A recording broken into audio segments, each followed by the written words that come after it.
Hello guys, magandang araw po sa inyong lahat. Nandito na naman po ako para po mag-share sa inyo. At ang topic na naman po natin ngayon ay huwag po tayong maging mayabang sa ating sarili at sa ating kapwa.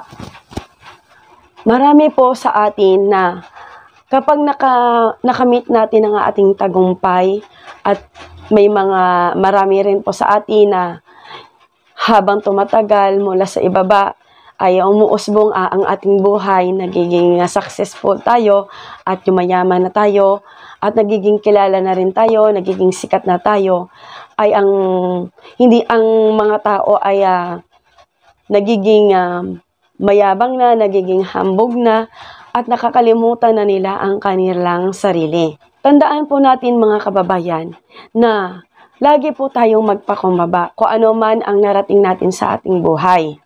Dapat po nating malaman na kung ano man ang meron tayo ngayon, ay ito po ay galing sa Panginoon. Pinahiram lang po sa atin ng poong may kapal dahil nagtitiwala sila sa atin.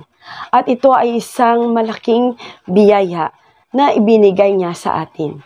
Kagaya niyan, halimbawa na lang na mayaman ka, bigla kang yumaman sa pamamagitan ng maraming dahilan kung bakit ka mayaman.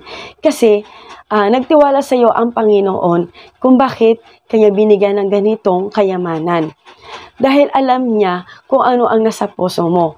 At kung minsan ay binibigyan tayo ng pagkakataon ng Panginoon na subukan. Kaya dapat ang pagsubok na ito ay dapat din natin i-share sa ibang tao, lalo na sa mga nangangailangan. At ang tagumpay at kasikatan na meron ka ngayon, na dapat mo pa rin matuto tayong magpakumbaba. Huwag tayong maging mapagmataas sa ating sarili. At dapat nandun pa rin po tayo na patuloy pa rin tayong nagbibigay, patuloy pa rin tayong nagpapakumbaba dahil mas lalo tayong pagpapalain ng Diyos. Pero kung ipagpatuloy mo pa rin ang iyong kayabangan, ang pagmamalaki at pagmamaltrato sa mga mahihirap at doon sa mga tao na kung saan dati tayong inapi, huwag po tayong gumante sa kanila.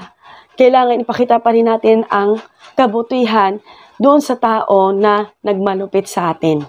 Alam niyo kung bakit guys, na kailangan huwag tayong maghiganti sa kapwa. Kasi nakikita ng Panginoon yan.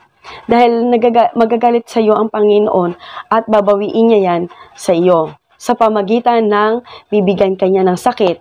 So kapag nagkasakit ka, lahat ng kayamanan mo ay gagawin mo ang lahat para gumaling ka lang. So ang pera na yan ay mauubos. So yan ang paraan ng Panginoon, unti-unting babawiin din niya yan sa iyo. At ang kayamanan at ang tagumpay natin dito sa mundo ay hiram lang. Tandaan natin po yan, hiram lang natin yan. Wala pong permanente dito sa mundo. Ang lahat din po ay mawawala. Dahil tayong mga tao dito sa mundo hindi po tayo magtatagal. Kaya kailangan din po natin yung mga biyaya na binibigay sa atin ng Panginoon, dapat din po natin ipamahagi, hindi lang po sa ibang kapwa, sa ating mga kamag-anak, lalo na sa mga kamag-anak na nangangailangan. Kaya kung ano man ang meron ka ngayon guys, kagaya ng talino, yaman, salapi, kapangyarihan, at kung lahat maganda or gwapo, at kung anong meron tayo na kailangan natin ipagmalaki, dapat nating ipagpasalamat yan sa Diyos. Hindi natin kailangan na ipagmalaki natin sa ating sarili at sa ating kapwa. Kailangan lagi parang tayong nakatapak sa lupa at marunong din tayong lumingon sa ating pinanggalingan.